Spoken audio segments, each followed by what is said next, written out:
Como ya lo había anunciado, creo hace como 3 clases atrás, vamos a estudiar un poco las iglesias de Apocalipsis que menciona el Señor. No vamos a ver hoy las 7 iglesias, no creo que las veamos, pero vamos a tratar de ver cuatro iglesias que nos van a ayudar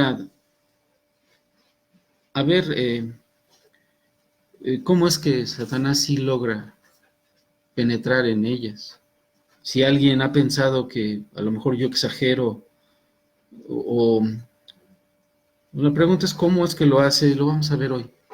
Vamos a ver cómo es que sí logra penetrar o ha penetrado desde tiempos muy atrás, lo vamos a ver en estas iglesias, y que hoy en día pues sigue lográndolo. Algunas cosas de las que veamos se van a parecer a iglesias que sabemos que hacen esto, eh, sobre todo aquellos que hablan de la prosperidad, aquellos que gustan de pues tratar a la palabra del Señor como algo anticuado, como algo ya no de la época, algo que realmente es aburrido, que pues, no tiene ya mucho sentido en el ámbito humano, pero sabemos que espiritualmente es todo lo contrario.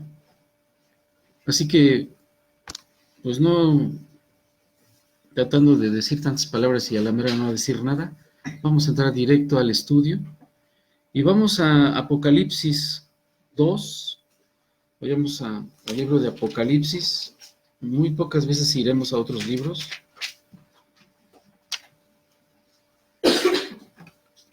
Y aquí en Apocalipsis entraremos de lleno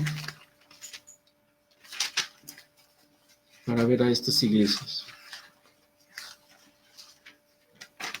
Ustedes recordarán, el apóstol Juan es el que escribe, y quien le ha dado el dictado de todo esto ha sido el mismo Señor, Jesucristo.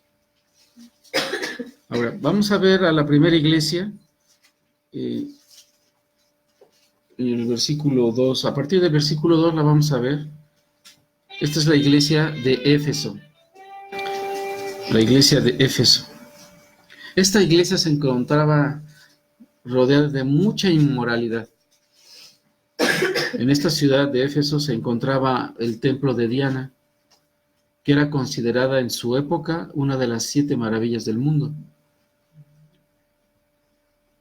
Aún así, a pesar de este problema inmoral que había en esta ciudad, el apóstol Pablo estuvo ahí predicando.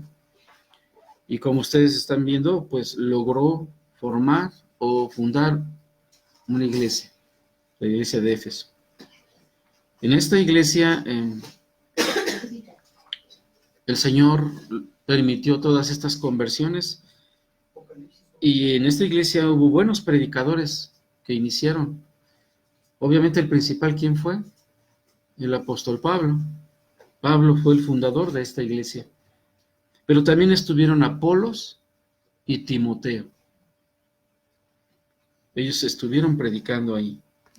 Entonces vamos a ver el texto del versículo 2 y el versículo 3.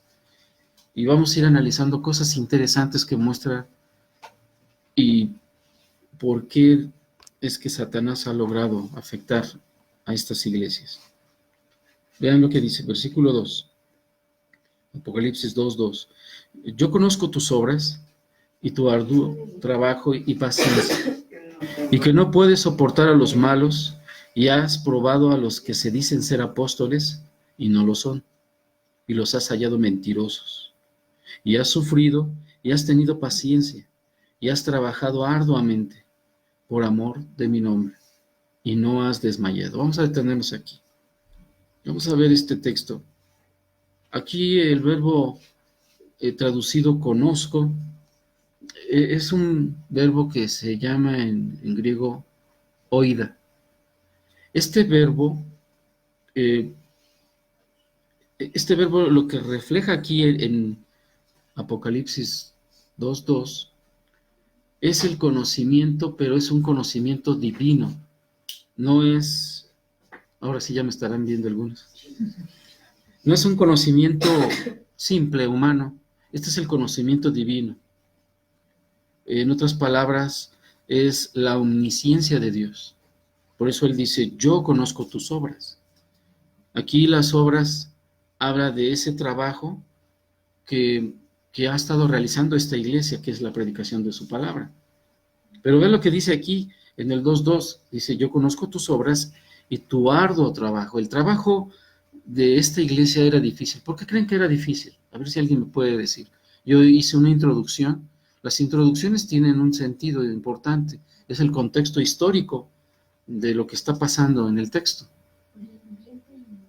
Exacto. Por toda esa inmoralidad. Es difícil esto. Y su trabajo es arduo. Yo, créanme, hermanos, que es mi deseo que ustedes apliquen todo lo que están aprendiendo. Y hablamos del ecumenismo. Tengan cuidado con todas esas cosas. Pero vean aquí, esta es una iglesia que está trabajando y es un trabajo arduo. En el griego, esta palabra traducida arduo trabajo se refiere, por ejemplo, imagínense, ustedes han visto películas como la de 300, ¿vieron esa película? Bueno, una de las características en todas las películas cuando se pelea con espada es que las personas se cansan, ¿sí? De tanto estar dando espadazos, ahí matando a medio mundo, ¿no? Bueno, a eso se refiere esta palabra. Imagínense a alguien que está dando de espadazos, trabajando así por su vida. Esto es lo mismo que estaba haciendo la iglesia, trabajaba arduamente, predicando, y les era difícil porque ellos eran como dicen la parte negra del arroz, ¿no? Un arrocito negro ahí. Entonces no era fácil, había oposición. Por eso dice, ya has tenido, perdón, me pasé del pasaje, y tu arduo trabajo y paciencia. Vean, no solamente era un trabajo que hacían hasta el cansancio, hasta terminar exhaustos o fatigados. Así es como terminan las luchas, las peleas, ¿no? De ese entonces, los guerreros, los que luchaban y quedaban en pie, terminaban muy cansados porque las espadas son pesadas, sobre todo las de esa época, eran muy pesadas. Y pesado también era todo lo que se ponían los soldados para preservar su vida. Imagínense cómo quedaban después de una batalla. Bueno, así es, ellos quedaban exhaustos, es lo que da a entender esta palabra. Y aparte de eso, eran pacientes. Recuerdan que vimos que lo que tenemos que desarrollar es, en cuanto nos enfrentamos a pruebas, vamos a desarrollar el amor, ¿no? Recuerdan que hablamos de eso, pero también la paciencia. Entonces, todo lo que va a empezar es con amor, vendrá la paciencia. Y ellos lo hacían por amor, aunque aquí no lo dice el texto, por amor estaban haciendo este trabajo arduo, pero a la vez eran pacientes a pesar de su cansancio. Y vean lo que dice después. Y que no puede soportar a los malos. Aquí, soportar nos habla de que daban cara a un mundo hostil y esperaban, cargando esa dificultad en ellos, en la iglesia, en cada uno de ellos, esperaban confiadamente que el Señor obrara con su salvación, ¿verdad? Al estar predicando el Evangelio. Esta palabra se llama upomenei, o upomenein, termina con una N, y se traduce como soportar. Y solo se traduce así, pero solo raramente se ha traducido como esperar en. Ellos estaban soportando y a la vez esperando con expectativa que el Señor obrara, pero ellos no dejaban de hacer su trabajo. Ahora, aquí los malos a los que se refiere el texto, se refiere no a malos como rateros, asesinos, sino, o sea, sí se refiere a ellos, pero se refiere más a los malos inmoralmente hablando. A esa maldad se refiere, a la inmoralidad. Entonces dice, yo conozco tus obras y tu arduo trabajo y paciencia, y que no puedes soportar a los malos, y has aprobado a los que se dicen ser apóstoles y no lo son, y los has hallado mentirosos. Aquí vemos cómo se ha introducido Satanás. se les metieron algunos que decían ser apóstoles, pero ellos por medio de la palabra los estuvieron analizando y luego dice que los probaron y a la vez los hallaron mentirosos. Esta era una iglesia que teológicamente estaba bien enseñada y tenía esas herramientas para poder detectar quién era un falso maestro. Es lo que está diciendo aquí el texto. Y por eso dice, se decían ser apóstoles y no lo son, y los has hallado mentirosos. Pero vean lo que dice el 3. Y has sufrido, y has tenido paciencia, y has trabajado arduamente por amor de mi nombre, y no has desmayado. Estas is en el griego resaltan la idea que el autor quiere que se entienda. Recuerden, esta es una carta, está dirigida a esta iglesia de Éfeso, y vean cómo lo dicen, nada más chequen el texto, aquí se ve, en el griego es similar, en el griego la palabra es kai, y se traduce como una i, pero también, pero aquí es una i porque está uniendo ideas, y vean, dice, y has sufrido, y has tenido paciencia, y has trabajado arduamente, como que el Señor está resaltando todas estas características de función que la iglesia tenía en este lugar tan difícil. Pero ellos estaban sufriendo, esa es la realidad. Pero vuelve aquí la palabra en práctica, dice, y has tenido paciencia. O sea, me estás esperando, estás confiando en mí. Y luego vean lo que dice después, y has trabajado arduamente. Está repitiendo casi lo mismo del capítulo 2, pero le está dando ya otro sentido que el Señor reconoce que hace esta iglesia.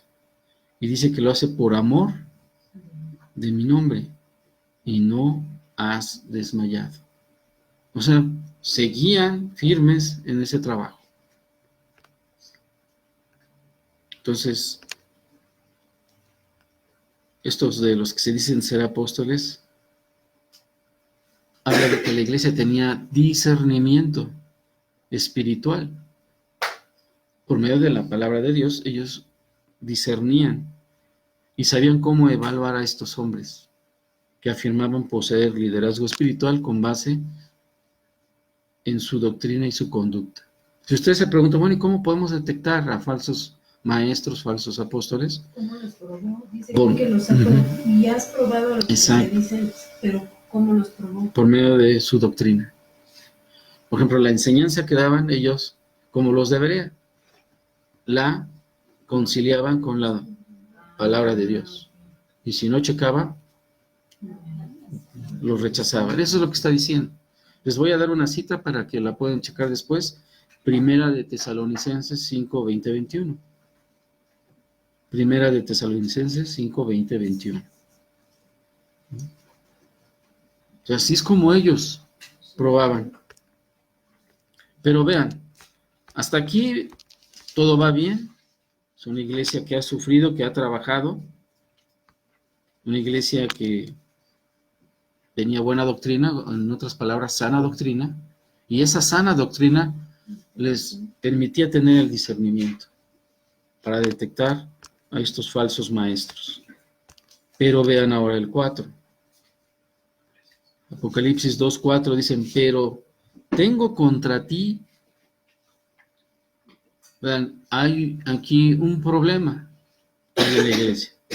¿Cuál es ese problema? Dice, pero tengo contra ti que has dejado tu primer amor.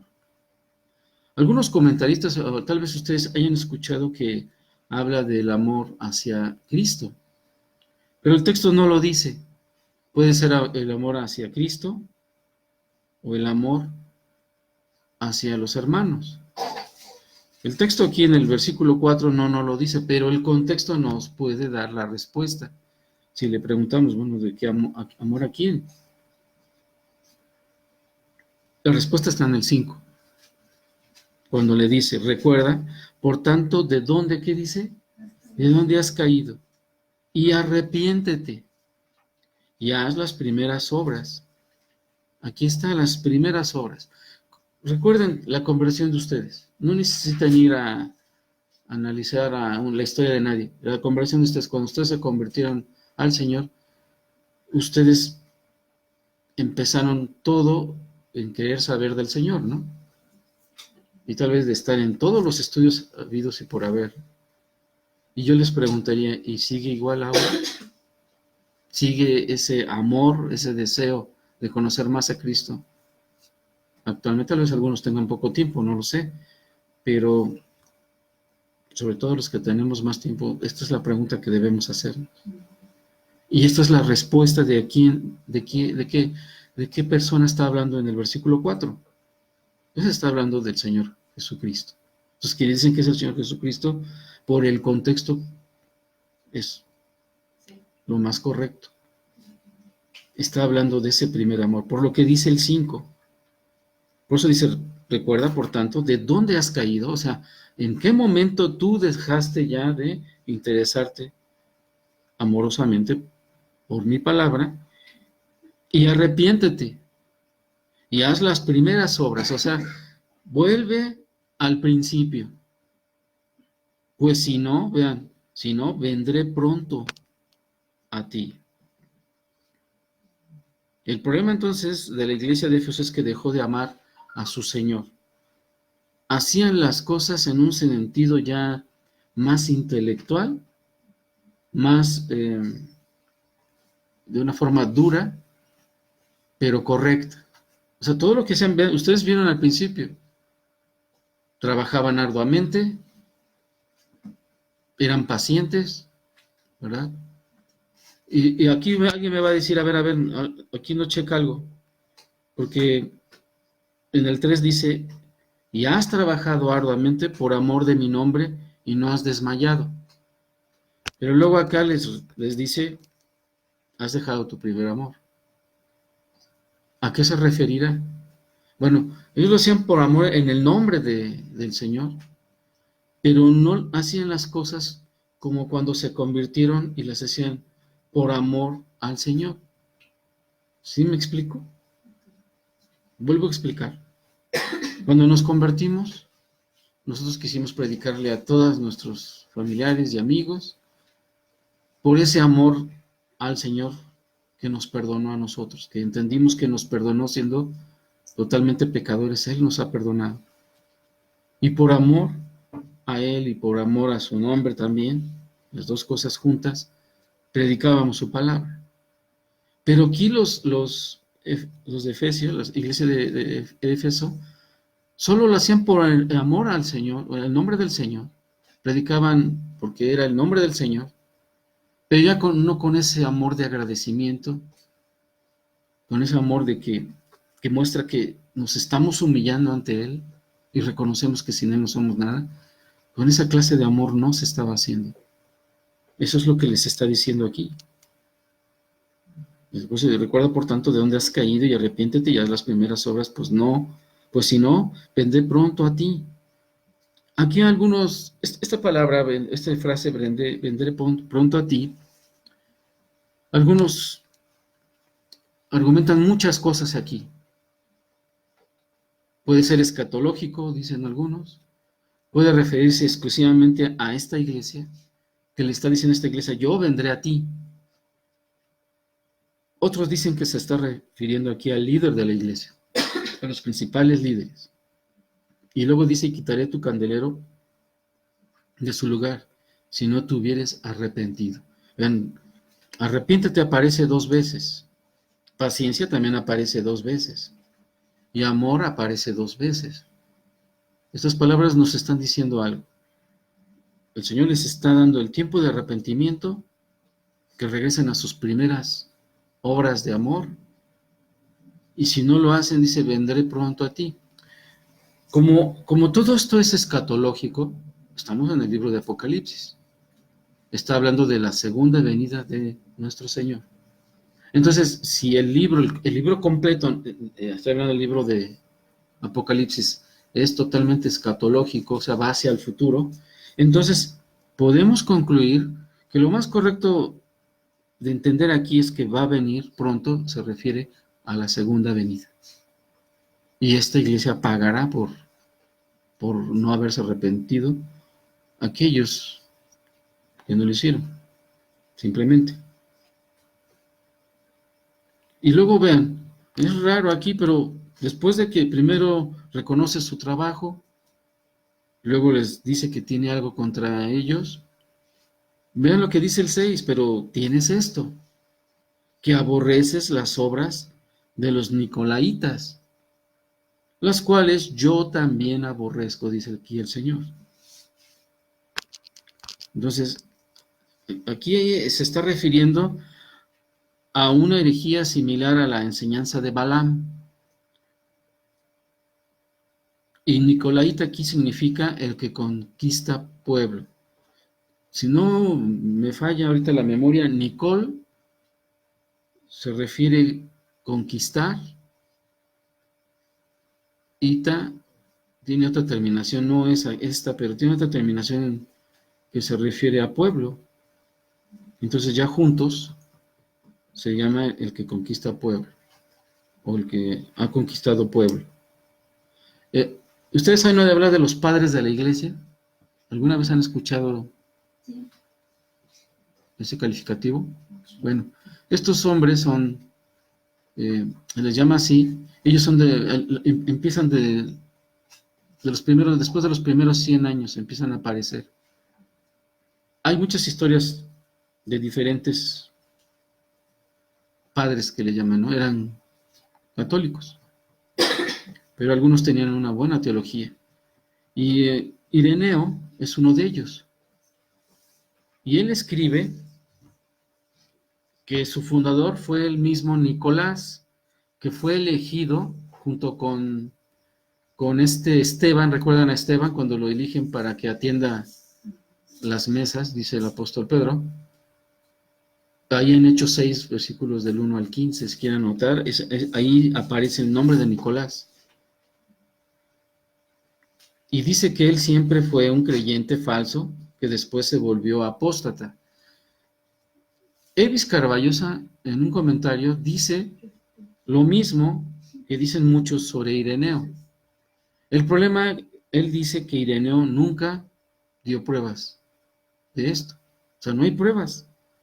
Él solo dice que es ese Nicolás, de Hechos 6, del 1 al 15, que aparece ahí, es el mismo que introdujo una herejía en esta iglesia. No hay forma de comprobarlo. Puede ser, pudiera ser. Pero esta doctrina era una doctrina que contradecía la enseñanza de Jesús. Por eso era considerado un hereje. Y dice que se volvió apóstata, o sea, entra a la iglesia, empieza a dar esta enseñanza, y dice que después se volvió apóstata. No nos dice más que eso, no nos da más pruebas. Pero así es como se lograron introducir falsos maestros. Obviamente estos falsos maestros fueron impulsados por Satanás y penetran en la iglesia, y aquí lo estamos viendo.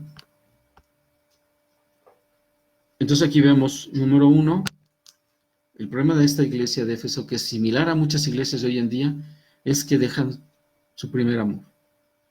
Hay iglesias que son duras, son muy fundamentalistas, con buena doctrina, buena enseñanza, con buena conciencia hacia cómo trabajar para el Señor, pero cero amor. Y ese tipo de iglesia, ese tipo de debilidad es una fisura importante para Satanás. Pero también está el otro problema. Ellos tenían una fortaleza, que ellos sí sabían discernir quién les estaba engañando doctrinalmente hablando. Ellos sí lo tenían, esa cualidad. Tan es así que aquí vemos que aborrecían a los nicolaitas. Esto checa con lo que dijo antes el Señor, obviamente. Dice que reprobaron a los falsos maestros, a los que se decían ser apóstoles y no lo eran, y además aborrecían a los nicolaitas. Era una iglesia con buena doctrina, pero no eran amorosos. Y eso tampoco es bueno en una iglesia. Y el enemigo le dará uso siempre. Por eso dice al final: el que tiene oído, oiga lo que el Espíritu dice a las iglesias. ¿Qué significa esto?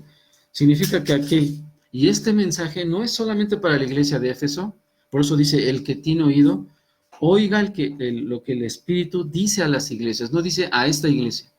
Vean bien la frase, él habla en plural. Entonces, como antes se hacía, se escribían cartas y esas cartas se copiaban, o esa misma carta pasaba a otra iglesia sucesivamente, y todo el mundo se enteraba de lo que había escrito, no sé, Pedro, Pablo, Juan, en fin. Aquí es lo mismo, el mismo Señor le dice: escribe esto, y dice, y da por sentado que se va a oír, que se va a escuchar este mensaje. Y dice: el que tiene oído, oiga lo que el Espíritu dice a las iglesias. Se refiere a alguien que espiritualmente está atento al mensaje del Señor. Así de simple. Pero vean lo que dice al final. Dice: al que venciere le daré a comer del árbol de la vida, el cual está en medio del paraíso de Dios. Y vemos una promesa. Y es al que venciere, al que pase por esta prueba arrepintiéndose y manteniéndose como lo hacían ellos. No sé si hasta aquí hay alguna duda. Lo estamos viendo de una manera muy, muy resumida, pero estamos tratando de ver cómo es que Satanás se infiltra en estas iglesias. Y ya vimos aquí que sí se puede hacer. Si la iglesia, en este caso, abandona su primer amor. Entonces, si no hay dudas, vamos a la iglesia de Esmirna. Yo tengo dudas donde dice: ¿de dónde has caído? ¿Por qué lo dice así? ¿De dónde estaba? Es como decir: regresa o analiza en qué momento te desviaste y dejaste de amar. ¿Sí? Es lo que le está diciendo ahí. ¿En qué momento empezaste a ya no hacer tus obras de amor como las primeras, ¿no? Y te volviste frío o fría, te volviste rudo, muy estudioso, pero cero amor a las personas. Por eso, ¿recuerdan cuando estudiamos en Gálatas que el apóstol Pablo exhorta a aquellos que se creen espirituales? ¿Recuerdan? Es algo similar a esto. Hay quienes espiritualmente dicen: mi conocimiento me ha costado y yo tengo aquí un nivel en la iglesia, y empieza a ver a las personas menos, ¿no? Y más si cometen pecado. Y el apóstol exhorta ahí a esos espirituales, ¿no? Que dice que si son maduros, entonces ayuden a aquellos que tienen debilidad, ¿no? También Pablo trata este asunto ahí en Romanos capítulo 14.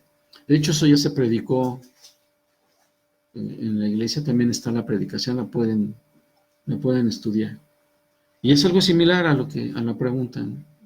Cuando alguien se va desviando, y pues queda en mucha intelectualidad, sí busca defender su fe y todo, pero sin amor. Bueno, pasemos al versículo 4. No, ya el versículo 4 ya lo vimos, perdón. Vamos a ver entonces la iglesia de Esmirna. La iglesia de Esmirna, aquí ya nos vamos a ir al 6 entonces, ¿verdad? No, al 8. Miren, la iglesia de Esmirna estaba en un puerto marítimo, era muy próspera, y por estar en este lugar estaba bien establecida. El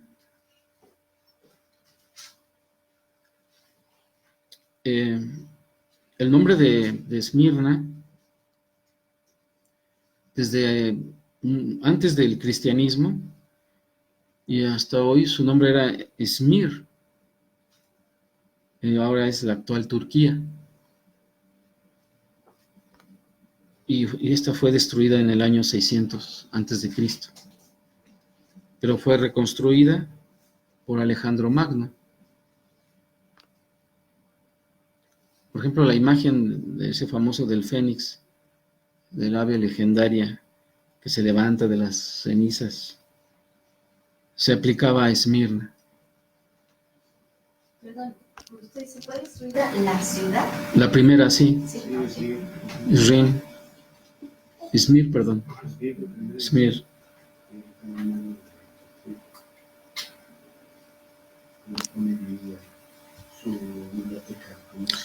Ahora, esta iglesia, esta ciudad, Esmirna, era otra de las grandes ciudades de Asia menor, situada ahí por cerca de unos 50 kilómetros al norte de Éfeso. O sea, no estaban muy lejos. Varias de estas iglesias que vamos a ver no estaban muy lejos, no muy cerca tampoco. 50 kilómetros, bueno, es como de aquí a, que será Puebla, ¿no? Más o menos, sí. Sí. ¿Sí?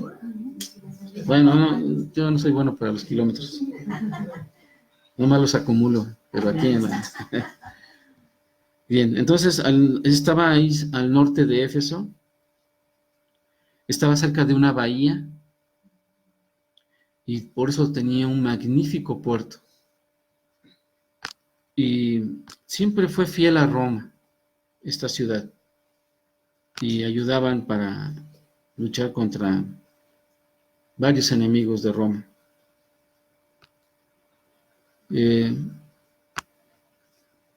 Por eso le pusieron el título de fiel, los romanos. Sí, le llamaban la fiel o el fiel. Sí. Ellos erigieron un templo a Tiberio, a Livia y al Senado. No se sabe cuándo fue que Esmirna tuvo la iglesia ahí, no está claro.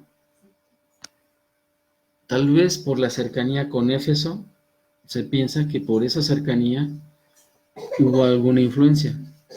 Tal vez algunos que se convirtieron por Pablo e iban, a lo mejor mercaderes que iban y venían, ellos compartieron el evangelio en Esmirna. Esta ciudad, aunque pequeña, era una ciudad rica porque había mucho comercio ahí en ella.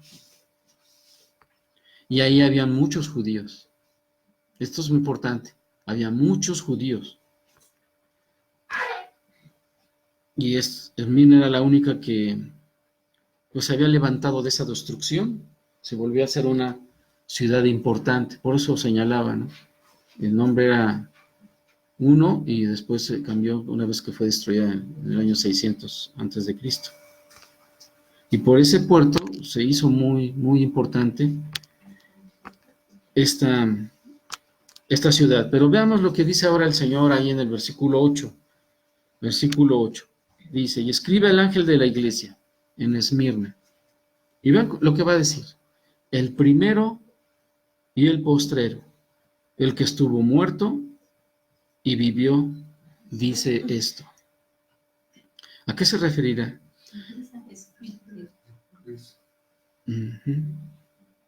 Aquí está citando Isaías, para que anoten, Isaías 44:6 y 48:12. Ahora que se ha estado estudiando Isaías, pueden checarlo. ¿Isaías qué, perdón? 44:6. Sí, son referencias al Señor Jesús como Dios. Aquí el primero y el postrero es esa referencia. El que estuvo muerto y vivió es otra referencia. Estas referencias las dice el Señor para animar a esta iglesia. Y ahorita vamos a ver por qué. Versículo 9 dice, yo conozco, a ustedes tienen ahí, o tenemos aquí en la Reina Valera, tus obras, pero esa frase no aparece en los manuscritos más antiguos. Ustedes van a oír que les dicen los mejores manuscritos. Se les dice los mejores porque entre más antiguo esté el escrito, más exacto es lo que dice, ¿no? Porque recuerden que se hacían copias. No existía imprenta como ahora, ¿no? Que vamos y compramos el libro que viene desde Europa, ya lo tenemos aquí. En ese entonces se copiaban como las cartas, se copiaban, y a veces había adiciones en las copias, ¿no? A veces intencional y a veces con intención. Entonces, cuando se encuentran escritos que son más antiguos, los más antiguos, se les da más importancia a eso, porque son más originales. ¿Sí, sí me estoy dando a entender? Sí, sí. Entonces, si hay uno que es muy actual, pues ya traerá cosas, y este es el caso. La Biblia Reina Valera no está mal, no quiero que se malinterprete esto. Se basó a escritos que en el entonces existían, pero ahora hay otros escritos, sobre todo los del Mar Muerto, en fin, que no estaban en ese momento a disposición, ahora sí, y estos no traen, por ejemplo, tus obras. Entonces, lo que leemos en el original es: yo conozco tu tribulación. Aquí nuevamente el verbo conozco hace referencia a la omnisciencia del Señor, al conocimiento divino. Y Él conoce la tribulación de esta iglesia. Y luego vean lo que dice: y tu pobreza, pero tú eres rico. ¿Qué quiere decir esto? Esta era una iglesia que daba resultados en su labor, conforme a la voluntad del Señor, conforme a su palabra. Pero padecía, al parecer, mucho ataque de los que obviamente no creían en el Evangelio. O sea, no solamente no creían, sino iban en contra de ellos. O sea, esta iglesia estaba sufriendo más que ni la de Éfeso. Había mucha tribulación. La palabra tribulación habla de problemas diversos. Tal vez vituperios, acosamiento, persecuciones, no sé, muchas cosas, como las que vimos en Hebreos.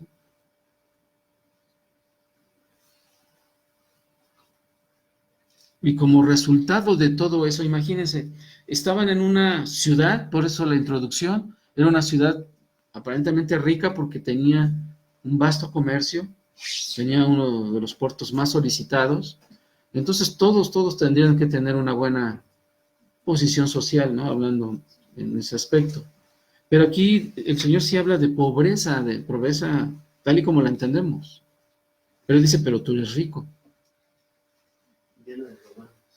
Porque esas tribulaciones, o tal vez persecuciones, imagínense ustedes siendo predicadores de Cristo en una ciudad como esta, y no les permiten vender, no les permiten ni siquiera trabajar, los están acusando, en fin, tantas cosas.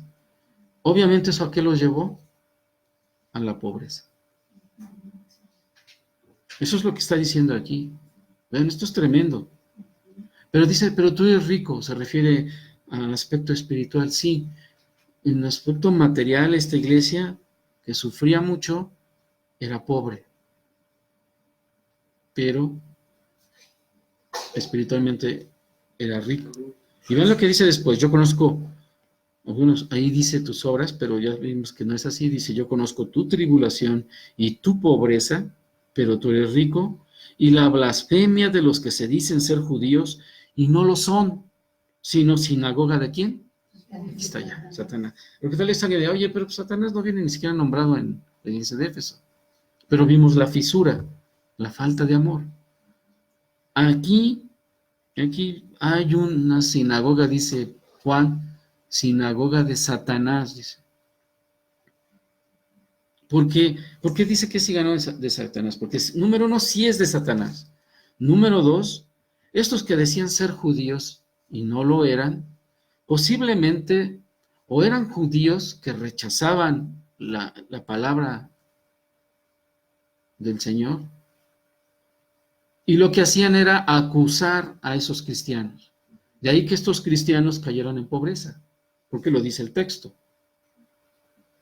O sea, y dicen ser judíos y no lo son.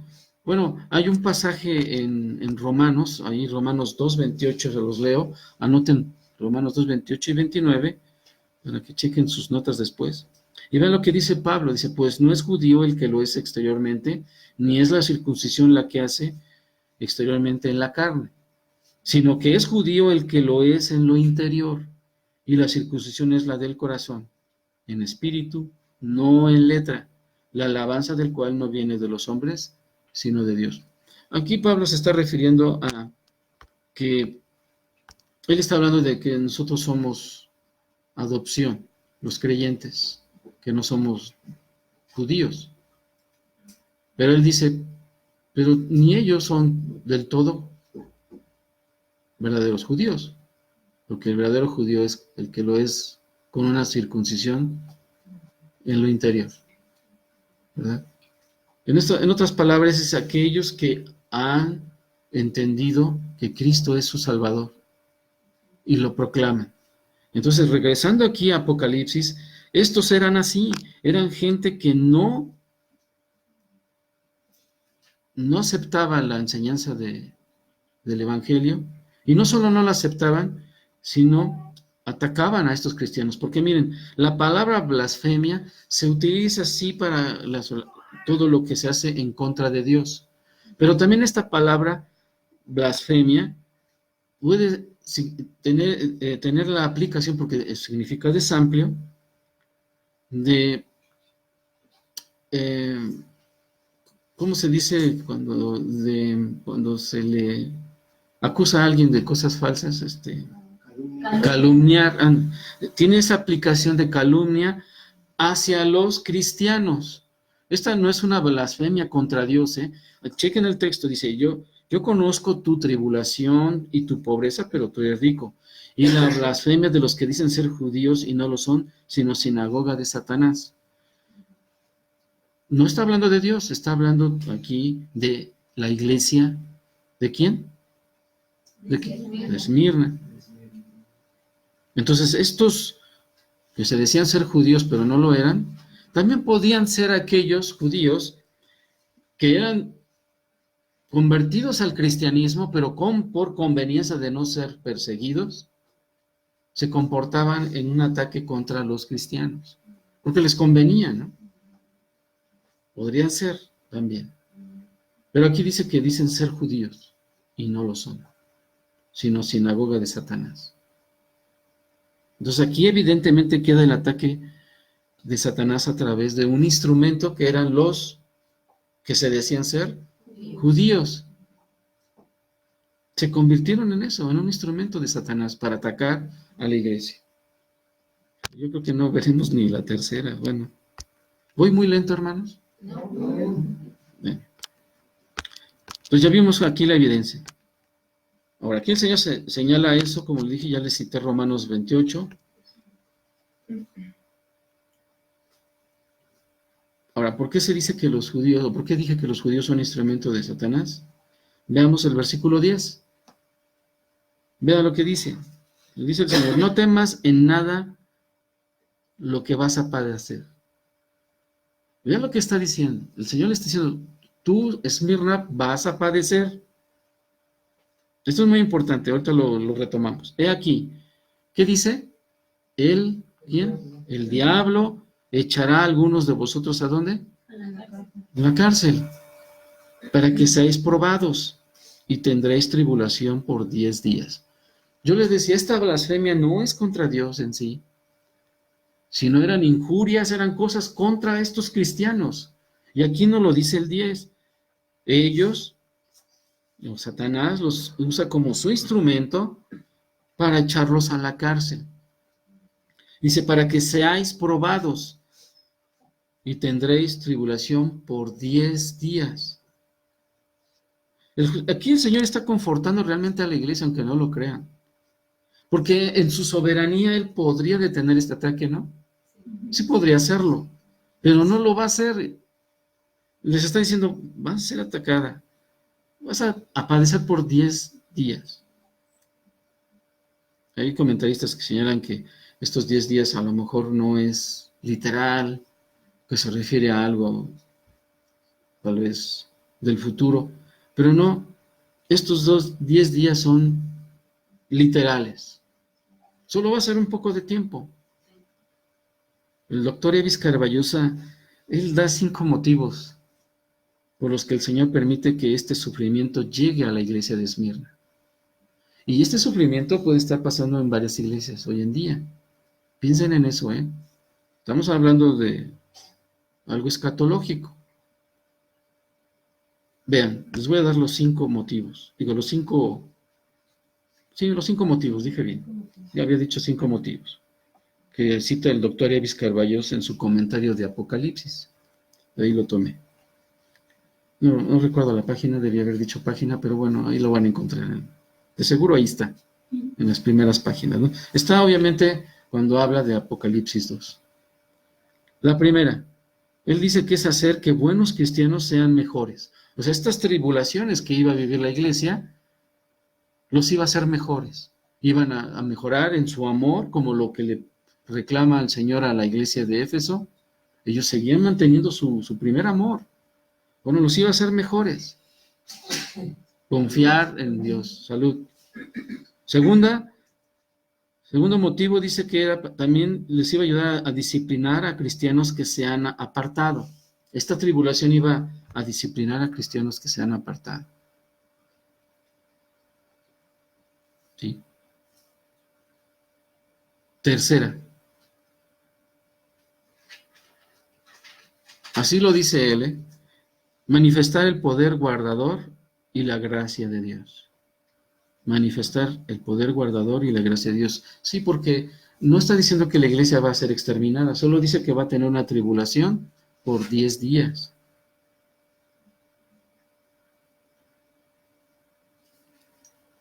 Manifestar el poder guardador y la gracia de Dios. Cuarto motivo, dar al cristiano la oportunidad de tener comunión en los sufrimientos de Cristo.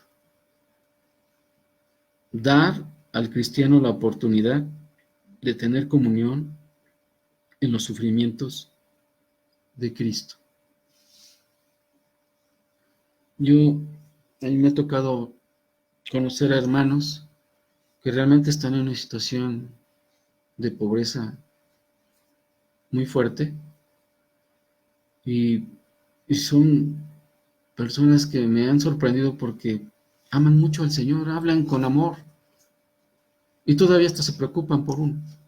Cuando ellos están viviendo pobreza, los he conocido. Y cuando estaba yo preparando este tema, me acordé de ellos, ¿no? Y existen hombres que a través de las tribulaciones se hacen mejores cristianos, como dice el primer punto. El primer punto y el 4 tienen mucha relación. El doctor Evis Carballo se pone aquí Colosenses 1:24 como cita de apoyo, para que la anoten. Colosenses 1:24.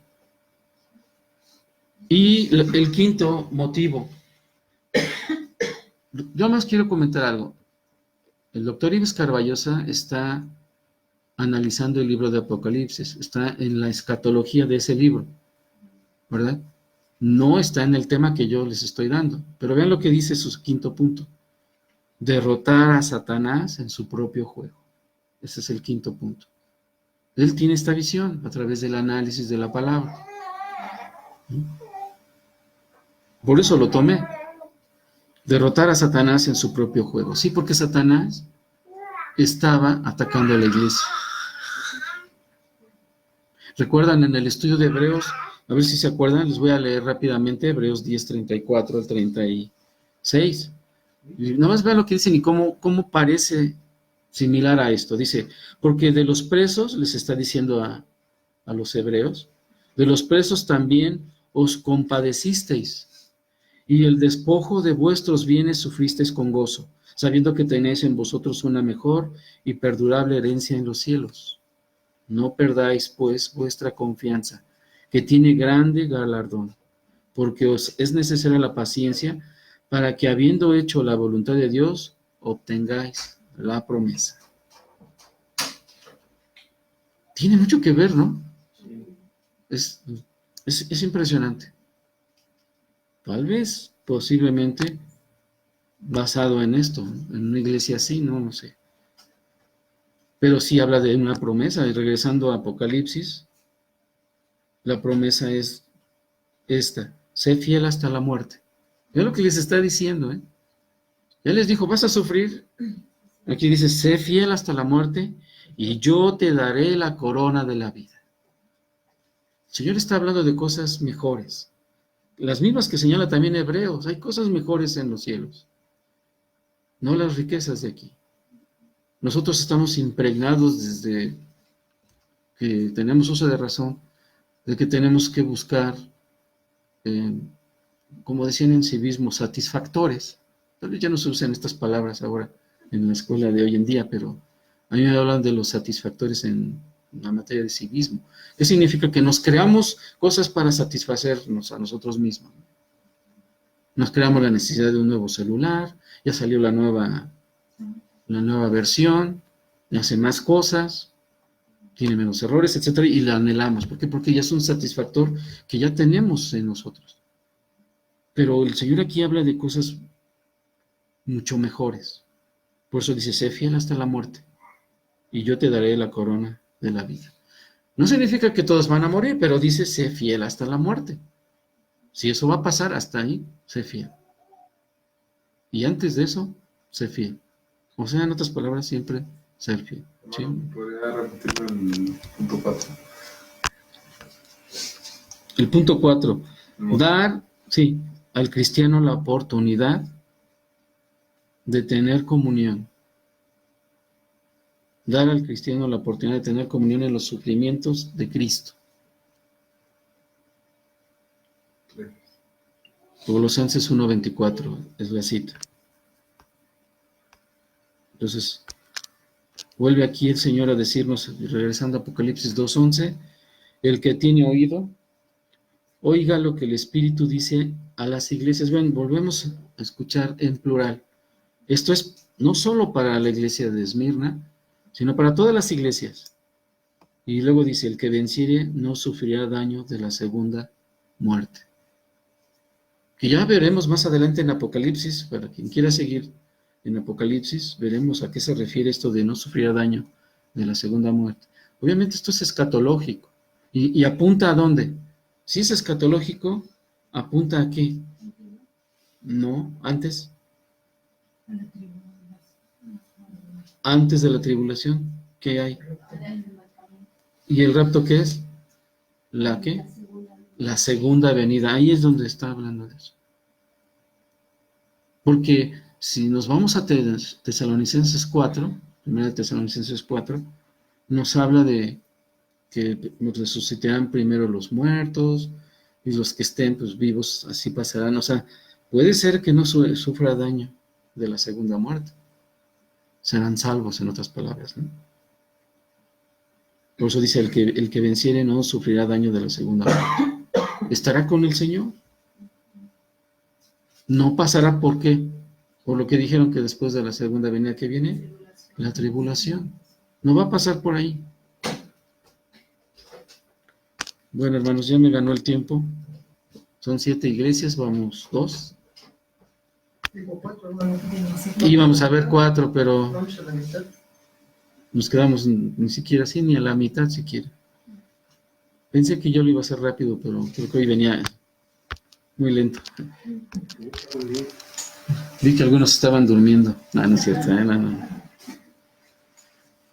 Como dijo alguien, si yo lo dormí, yo lo tengo que despertar, ¿no? Bueno, lo vamos a dejar aquí. No, hermano, estamos asintiendo. Asintiendo, sí.